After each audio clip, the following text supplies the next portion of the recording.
दोस्तों, कल पेश किए गए मुख्य बजट 2024-25 में प्रदेश के कर्मचारियों और पेंशनर्स के डीए और वेतन विसंगति जैसे महत्वपूर्ण मुद्दे गायब हो जाने से अब इसको लेकर प्रदेश के कर्मचारियों और पेंशनर्स संगठनों की कड़ी प्रतिक्रिया सामने निकल कर आई है। चलिए दोस्तों, हम एक एक करके समझ लेते हैं कि आखिर इस गंभीर मुद्दे को लेकर कर्मचारियों और पेंशनर्स नेताओं का क्या कहना है और उनके आगे की रणनीति क्या होगी। नमस्कार दोस्तों, मैं हूं आपका दोस्त लोकेश साहू और आप देख रहे हैं लोकेश छत्तीसगढ़िया यूट्यूब चैनल। आप सभी साथियों का हमारे इस चैनल पर बहुत बहुत स्वागत है। दोस्तों, जैसे कि आप सभी साथियों को पता होगा कि बीजेपी ने चुनाव पूर्व अपने घोषणा पत्र में प्रदेश के कर्मचारियों के लिए केंद्र के समान डीए देना और वेतन विसंगति को दूर करने सहित और भी कई बड़े बड़े ऐलान किए थे।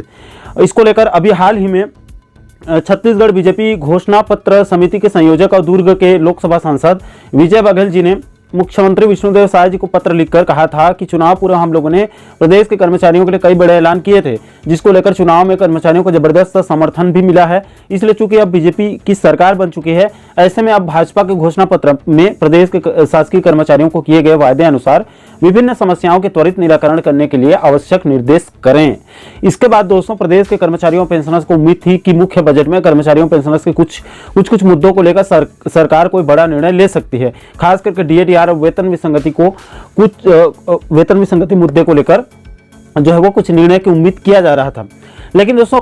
जब कल 9 फरवरी 2024 को वित्त मंत्री ओपी चौधरी जी ने जब साय सरकार की पहली मुख्य बजट 2024-25 को सदन में पेश किया, तो कर्मचारियों और पेंशनर्स के किसी भी मुद्दे पर कोई निर्णय नहीं लिया गया।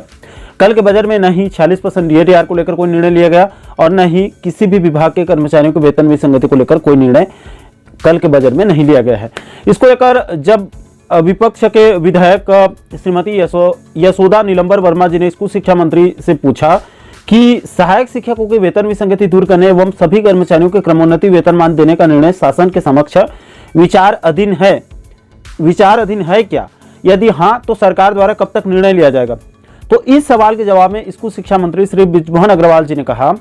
कि जी हाँ, यानी कि सरकार के संज्ञान में सहायक शिक्षकों के वेतन विसंगति और सभी कर्मचारियों को क्रमोन्नति वेतनमान देने का वादा किया गया था। ये सरकार के विचार में है, लेकिन कब तक पूरा किया जाएगा इसकी समय सीमा बताया जाना संभव नहीं है। इसके बाद दोस्तों, जब कल के बजट में कर्मचारियों पेंशनर्स के लिए 0 बटा सन्नाटा हो गया, इसके बाद प्रदेश के कर्मचारी संगठनों के नेताओं की तरफ से कड़ी प्रतिक्रिया देखने को मिल रही है। दोस्तों, इस मुद्दे को लेकर प्रदेश के कई कर्मचारी पेंशनर संगठनों के प्रांत अध्यक्ष और संयोजकों के द्वारा हमारे पास अपनी प्रतिक्रिया भेजी गई है, जिसको आपको आगे एक एक करके विस्तार पूर्वक बताने वाला हूं। दोस्तों, इस फेरिस्त में सबसे पहले छत्तीसगढ़ कर्मचारी अधिकारी फेडरेशन के प्रांतीय संयोजक कमल वर्मा सर से मेरी बात हुई, तो इस मुद्दे पर वर्मा जी का कहना है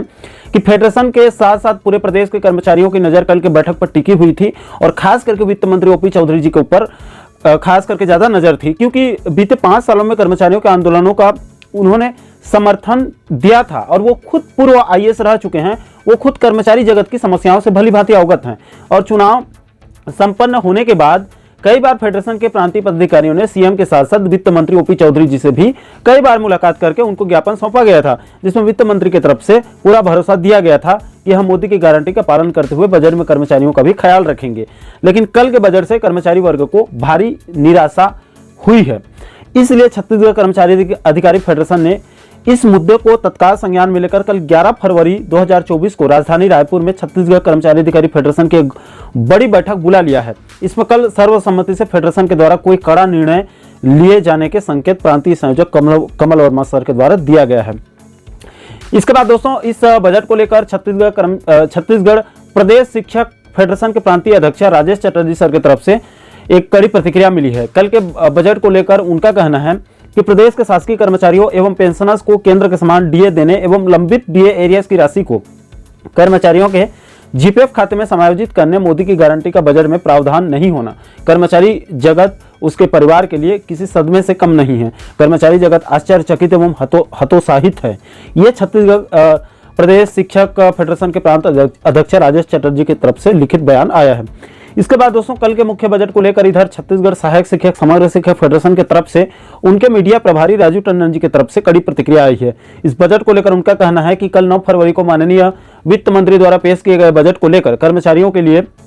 निराशाजनक है, क्योंकि मोदी की गारंटी के तहत महंगाई भत्ता और सहायक शिक्षकों के वेतन विसंगति दूर करने, अनियमित कर्मचारियों को नियमित करने, सभी शिक्षक संवर्ग को क्रमोन्नत वेतनमान देने का मोदी की गारंटी में वादा किया गया था, लेकिन इसका निराकरण बजट में नहीं हो पाया। इसलिए हम कह सकते हैं कि विगत 5 सालों से जो बजट आया है उसी प्रकार का ये बजट भी है, जो कि कर्मचारियों के लिए निराशाजनक है। आने वाले समय में कर्मचारी अपनी मांगों को लेकर आंदोलन की दिशा में जा सकते हैं। इसके बाद दोस्तों, कल के बजट को लेकर छत्तीसगढ़ प्रदेश लिपिक वर्गीय शासकीय कर्मचारी संघ की तरफ से उनके प्रदेश अध्यक्ष रोहित तिवारी जी की तरफ से कड़ी प्रतिक्रिया देखने को मिली। इस मुद्दे को लेकर रोहित तिवारी साहब का कहना है कि सरकार ने हमें फिर से आंदोलन में जाने के लिए मजबूर किया है। न तो लिपिकों के वेतन विसंगति को दूर किया गया है और न ही केंद्र के समान महंगाई भत्ता दिया गया है, जबकि हमें उम्मीद थी कि इस बजट में कर्मचारियों के मुद्दों को लेकर सरकार कोई निर्णय लेगी, लेकिन ऐसा नहीं हुआ। सरकार ने प्रदेश के कर्मचारी संगठनों को आंदोलन के लिए उकसाया है, मजबूर किया है।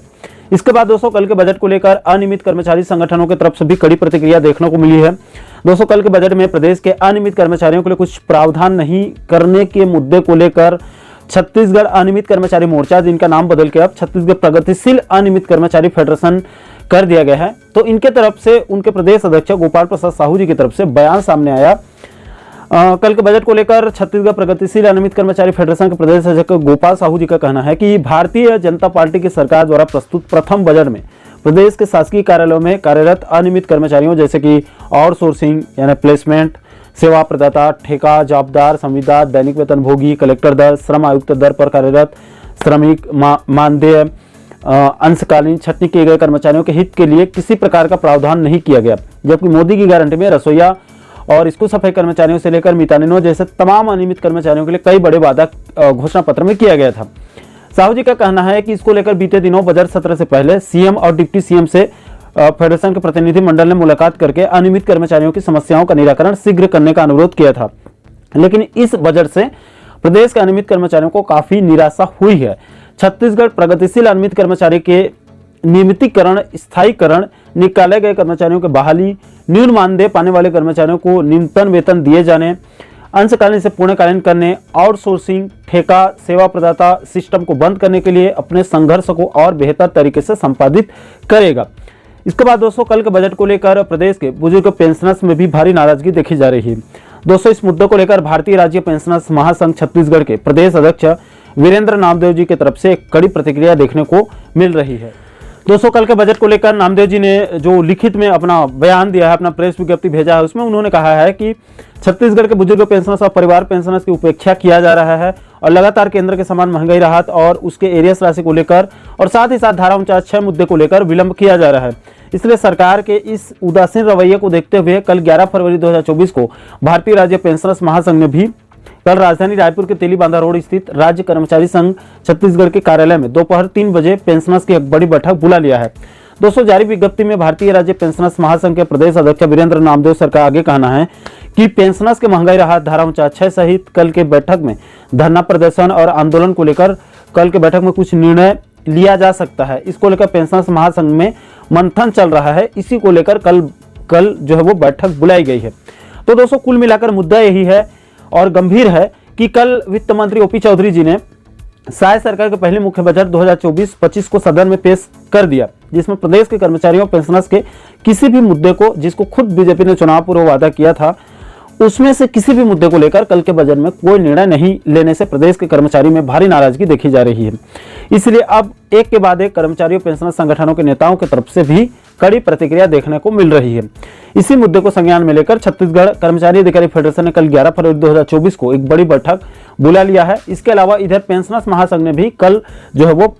बैठक बुलाया है। यहां से कयास लगाया जा रहा है कि कल के बैठक में कर्मचारी और पेंशनर्स संगठन आगे के आंदोलन और संघर्ष को लेकर सरकार से आर पार को लेकर कोई बड़ा और कड़ा निर्णय ले सकते हैं। तो आशा करता हूं दोस्तों कि आप इस वीडियो के माध्यम से इस पूरे मामले को आप बिल्कुल सरल शब्दों में अच्छे से समझ गए होंगे। दोस्तों, इस पूरे मुद्दे को लेकर आप लोगों की क्या राय है,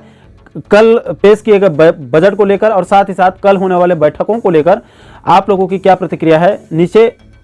कमेंट सेक्शन में आप अपना फीडबैक, अपना सुझाव आप जरूर दीजिएगा। और दोस्तों, आप आगे भी प्रदेश के कर्मचारियों और पेंशनर्स बंधुओं से जुड़ी इसी प्रकार के महत्वपूर्ण मुद्दों पर वीडियो देखना चाहते हैं तो आप हमारे चैनल को जरूर सब्सक्राइब कर लीजिएगा, ताकि आने वाले सभी नए वीडियो का नोटिफिकेशन आप लोगों तक तुरंत पहुंच सके। दोस्तों, अभी के लिए फिलहाल इस वीडियो में इतना ही। मुझे दीजिए इजाजत, मैं मिलता हूं आपसे एक और महत्वपूर्ण मुद्दे के साथ, महत्वपूर्ण टॉपिक के साथ। तब तक के लिए जय हिंद, जय छत्तीसगढ़।